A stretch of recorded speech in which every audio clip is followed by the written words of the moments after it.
টি-20 বিশ্বকাপে সুপার 8-এর ম্যাচে ভারতের বিপক্ষে ন্যূনতম লড়াইও করতে পারেনি বাংলাদেশ। উপরন্তু ব্যাটিংয়ে কটাক্ষের শিকার হয়েছেন বাংলাদেশ দলের ব্যাটসম্যানরা। সামাজিক যোগাযোগ মাধ্যমে বাংলাদেশ ব্যাটিং ইনিংসের সময় রোহিত শর্মার এক ভিডিও ক্লিপ ভাইরাল হয়। সতীর্থ কুলদীপ যাদবকে রোহিত যা বলেছেন তা ধরা পড়েছে স্টাম্প মাইকে। ব্যাটিং প্রান্তে থাকা মাহমুদুল্লাহ রিয়াদকে উদ্দেশ্য করে তীব্র অপমানই করেছেন রোহিত।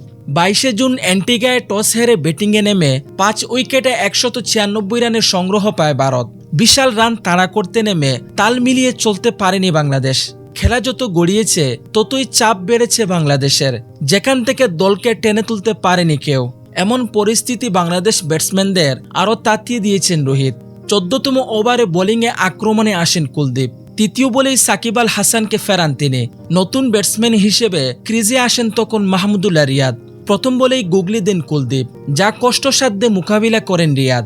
তখন কুলদীপকে রোহিত বলেন, মাত্রই নামলো, খেলতে দাও। ভাইরাল সে ভিডিওতে হিন্দিতে রোহিতকে বলতে যা শোনা যায়,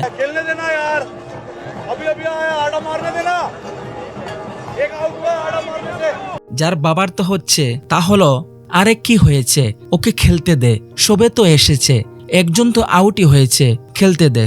বাংলাদেশকে 146 রানে থামিয়ে দিয়ে 50 রানের জয় পায় ভারত। সুপার 8-এ এটি তাদের দ্বিতীয় জয়। সেমির টিকিট নিশ্চিতে নিজেদের তৃতীয় ম্যাচে রোহিত শর্মারা আগামী 25 জুন মুখোমুখি হবে অস্ট্রেলিয়ার বিপক্ষে।